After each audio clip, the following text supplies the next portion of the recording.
दोस्तों, इस वक्त की बहुत बड़ी खबर यह है कि जम्मू कश्मीर के पहलगाम में एक ऐसी घटना हुई है जिसने सरकार के दावों की पोल खोल कर रख दी है। सरकार दावे कर रही थी कि जम्मू कश्मीर के अंदर अमन चैन कायम हो गया है, लेकिन उस अमन चैन के बीच में एक ऐसा खूनी खेल खेला गया है जिसने हर किसी को चिंता करने पर मजबूर कर दिया है कि आखिरकार देश के अंदर, देश के उस हिस्से में जिसमें शांति बताई जा रही थी कायम है, पिछले कई सालों से वहां पर आम लोगों को गोलियां मार दी गई हैं।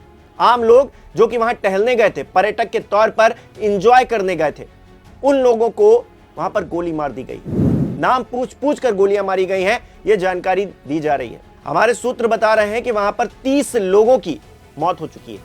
30 लोग एक बहुत बड़ी संख्या होती है दोस्तों। आपको याद होगा कश्मीर में ही जो हमारे सैनिकों पर हमला हुआ था, कैसे 40-45 जो हमारे सैनिक थे वो शहीद हो गए थे। उसी स्तर की ये घटना जहां पर लगभग 30 लोगों की मौत हो चुकी है, ये हमारी जानकारी है। हालांकि आधिकारिक तौर पर आंकड़े अभी बहुत कम बताए जा रहे हैं, लेकिन अगर 30 लोगों की मौत हुई है तो इस घटना की गंभीरता को आप सिर्फ उसका अंदाजा लगाइए। शायद यही वजह है कि प्रधानमंत्री नरेंद्र मोदी विदेश दौरे पर हैं और ट्वीट कर रहे हैं। अमित शाह से फोन पर बात कर रहे हैं, हालातों का जायजा ले रहे हैं। अमित शाह बात कर रहे हैं बाकी लोगों से, सुरक्षा एजेंसियों से। वहां के मुख्यमंत्री कह रहे हैं कि हम श्रीनगर निकल रहे हैं तुरंत। रिएक्शन देखिए किस तरह से आ रहे हैं। प्रधानमंत्री नरेंद्र मोदी ने ट्वीट कर कहा है कि पहलगाम आतंकी हमले की कड़ी निंदा करता हूं। जिन लोगों ने अपने प्रियजनों को खोया है उनके प्रति संवेदना व्यक्त करता हूं। इस जघन्य कृत्य के पीछे जो लोग हैं उन्हें बख्शा नहीं जाएगा। उनका नापाक मंसूबा कभी कामयाब नहीं होगा। आतंकवाद से लड़ने का हमारा संकल्प अडिग है और ये और भी मजबूत होगा। राहुल गांधी इस घटना को लेकर कह रहे हैं कि आतंक के खिलाफ पूरा देश एकजुट है।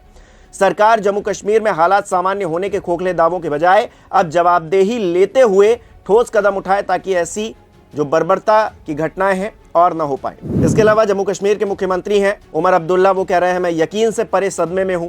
हमारे आगंतुकों यानी कि जो पर्यटक आए हुए हैं उन पर यह हमला एक घिनौना कृत्य है। इस हमले के आपराधिक जानवर अमानवीय और घृणा के पात्र हैं। निंदा के लिए कोई भी शब्द पर्याप्त नहीं है। मैं मृतकों के परिवारजनों के प्रति अपनी संवेदनाएं व्यक्त करता हूं। मैंने अपने सहकर्मी सकीना ईटू जो कि मंत्री है उनसे बात की है और वो घायलों के लिए व्यवस्थाओं की देखभाल करने के लिए अस्पताल चली गई हैं। मैं तुरंत श्रीनगर वापस आऊंगा। सीएम ने यह भी कहा है कि मृतकों की संख्या का अभी पता लगाया जा रहा है, इसलिए मैं उन डिटेल्स में नहीं जाना चाहता। स्थिति स्पष्ट होने पर उन्हें आधिकारिक रूप से सूचित किया जाएगा। कहने की जरूरत नहीं है कि यह हमला हाल के वर्षों में नागरिकों पर किए गए किसी भी हमले से कहीं ज्यादा बड़ा है। उमर अब्दुल्ला का यह कहना अपने आप में हमारी खबर को उसकी पुष्टि करता है कि मृतकों की संख्या बहुत ज्यादा है। अभी तक आधिकारिक तौर पर आंकड़े नहीं आए हैं। मुख्यमंत्री आंकड़ों को बताने से बच रहे हैं, शायद इसलिए कि पैनिक ना हो। लेकिन इतनी बड़ी घटना हो गई है जम्मू कश्मीर के अंदर, उसके लिए कोई ना कोई तो जिम्मेदार ठहराया जाएगा। या फिर जिस तरह से हमारे सैनिक शहीद हो गए, 40-45 सैनिक, आपको याद होगा जो घटना हुई थी जम्मू कश्मीर के अंदर, इतनी बड़ी संख्या में विस्फोटक कहां से आ गए आज तक पता नहीं चल पाया। कोई जिम्मेदार नहीं है इसका। क्या ये घटना भी वैसे ही निकल जाएगी? पर्यटकों पर हमले हो रहे हैं, ये कोई सामान्य घटना नहीं है दोस्तों। ये डराने की, धमकाने की कोशिश की जा रही है आतंकियों की तरफ से। हम और आप ही तो घूमने जाते हैं जम्मू कश्मीर। सोचिए आज ये घटना दूसरे भाई बहनों के साथ हुई है, हमारे साथ भी हो सकती है, इस देश के किसी नागरिक के साथ हो सकती है। लेकिन सरकार सुरक्षा के नाम पर सिर्फ संवेदनाएं व्यक्त कर देती है जब घटना होती है, और उससे पहले पोपले दावे करती है जब तक घटना नहीं होती है। अगर ये घटना हुई है, नाम पूछ पूछ कर लोगों को गोलियां मारी गई हैं दोस्तों, क्या ये कोई सामान्य घटना हो सकती है? दूसरी तरफ जम्मू कश्मीर के उपराज्यपाल है मनोज सिन्हा साहब, वो उत्तर प्रदेश की विधानसभा चुनाव की तैयारियों में जुटे बताए जाते हैं, क्योंकि 2017 में उनका भी नंबर था मुख्यमंत्री बनने की रेस में। तो ऐसा में सोच रहे हैं कि 17 नहीं तो 27 सही, उनको भी मुख्यमंत्री की कुर्सी जो है रास आ रही होगी। शायद योगी आदित्यनाथ को हटाकर हम वहां पर बैठ जाएं, ये सपने वो भी देख रहे होंगे। शायद यही वजह है कि वो उत्तर प्रदेश के लिए जो है ज्यादा सजग नजर आ रहे हैं। मनोज सिन्हा साहब का भी बयान सामने आया है। वो कह रहे हैं कि मैं पहलगाम में पर्यटकों पर हुए कायरतापूर्ण आतंकी हमले की कड़ी निंदा करता हूं। मैं लोगों को भरोसा दिलाता हूं कि इस घृणित हमले के पीछे जो लोग हैं उन्हें बख्शा नहीं जाएगा। डीजीपी और सुरक्षा अधिकारियों से बात की है। सेना और जम्मू कश्मीर पुलिस की टीमें इलाके में पहुंच गई हैं और तलाशी अभियान शुरू कर रही हैं। जिला प्रशासन और स्वास्थ्य अधिकारियों को पहलगाम में भर्ती लोगों को तत्काल चिकित्सा सुविधा प्रदान करने का निर्देश दिया गया है।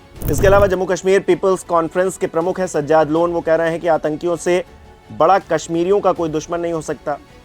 उनकी जंग कश्मीरियों के आतिथ्य के खिलाफ है। वे चाहते हैं कि पर्यटक कश्मीर छोड़ दें और कश्मीरियों के पास आजीविका का कोई स्रोत ना बचे।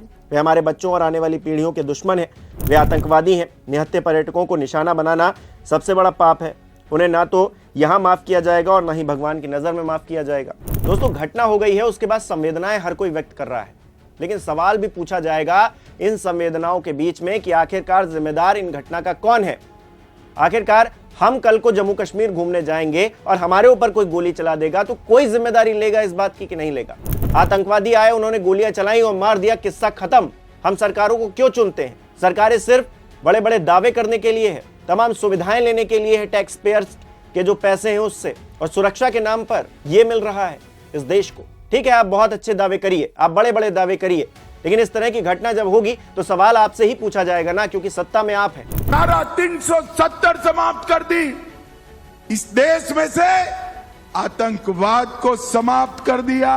सिर्फ ये कह देना कि हम बात कर रहे हैं, हम ये कर देंगे, हम वो कर देंगे, सिर्फ कह देने से बात तो नहीं बनेगी ना। इतनी बड़ी घटना हो गई जम्मू कश्मीर के अंदर और किसी को कुछ नहीं पता। जम्मू कश्मीर एक सेंसिटिव एरिया है, हमेशा से रहा है। जम्मू कश्मीर को लेकर देश के अंदर एक भावनात्मक जुड़ाव है, लेकिन उसी जम्मू कश्मीर के अंदर बर्फ की चादर के बीच में खूनी खेल हो जाता है। आमतौर पर पर्यटकों पर अब तक आतंकी हमले नहीं होते थे, लेकिन अब वो भी होने लगे। क्या कहा जाए, मोदी है तो मुमकिन है, ये कहा जाए। कुछ लोग कहेंगे कि आलोचना करना बड़ा आसान है, स्थिति पर नियंत्रण पाना आसान काम नहीं है, इसीलिए तो आपको चुनकर बैठाया गया।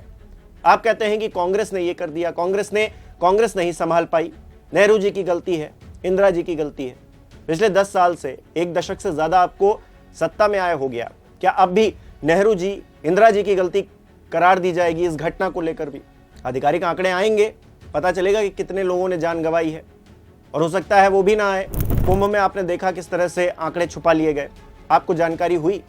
4 PM ने तो दिखाया कि बहुत सारे लोग मारे गए, सैकड़ों की संख्या में मारे गए, लेकिन सरकार ने आज तक क्लियर नहीं किया कि कितने लोगों की मौत हुई। आंकड़े छुपा लिए गए, कितनी गजब की बात है। और कुंभ की भव्यता और दिव्यता की तारीफें हर तरफ की जाती हैं, सीएम योगी आदित्यनाथ की पीठ थपथपाई जाती है। अब ये जो आतंकी हमला हो गया है, क्या इसमें आधिकारिक आंकड़े सामने आ पाएंगे? ये भी अपने आप में एक सवाल है। जब इस देश के अंदर एक हिस्से में ये हो सकता है कि लोगों की मौत के आंकड़े छुपा लिए गए अपनी तारीफ करने के लिए, तो हो सकता है आगे भी यही हो, दूसरी जगह भी यही हो। लेकिन हमारी जानकारी जो कह रही है 30 लोगों की डेथ हो चुकी है। आधिकारिक आंकड़े हालांकि इस मामले में कम बताए जा रहे हैं, देखिए कितने लोगों की मौत हुई है, पता चलेगा आगे। लेकिन सूत्रों के हवाले से जो हमें जानकारी मिली हमने आप तक पहुंचा दी है। आप इस पूरी घटना को किस तरह से देखते हैं? जो रिएक्शंस आ रहे हैं उनको किस तरह से देखते हैं? मनोज सिन्हा जी, उनको किस तरह से देखते हैं? उमर अब्दुल्ला वहां पर मुख्यमंत्री हैं, उनकी भी भूमिका है इसमें, उनके शासन प्रशासन को किस तरह से देखते हैं? हमें कमेंट करके बताइए। और 4 PM की तरफ से जिन लोगों ने अपने परिवारजनों को खोया है, अपने प्रियजनों को खोया है, उनके लिए बहुत बहुत संवेदनाएं हमारी तरफ से भी, उनकी आत्मा को शांति मिले। और हम ये भी अपील करना चाहेंगे इस मंच से कि जो लोग भी इसके लिए दोषी हैं उन पर कार्रवाई होनी चाहिए। जो आतंकी हैं उनको तो जो सजा मिलेगी कानून के तहत वो तो मिलेगी। जो लोग व्यवस्थाओं को दुरुस्त कर पाने में नाकामयाब रहे हैं उन पर भी सोटा चलना चाहिए, उन्हें भी सजा मिलनी चाहिए, उन लोगों को भी जेल में डाल देना चाहिए कि आखिरकार आपको जिम्मेदारी मिली है नागरिकों की सुरक्षा की, और एक लापरवाही से देखिए कितने लोगों ने जान गंवा दी है। ये अपने आप में बहुत ही दुखद और दर्दनाक घटना है दोस्तों। हमें कमेंट करके बताइए आप कैसे देखते हैं इस घटना को। बहुत बहुत धन्यवाद।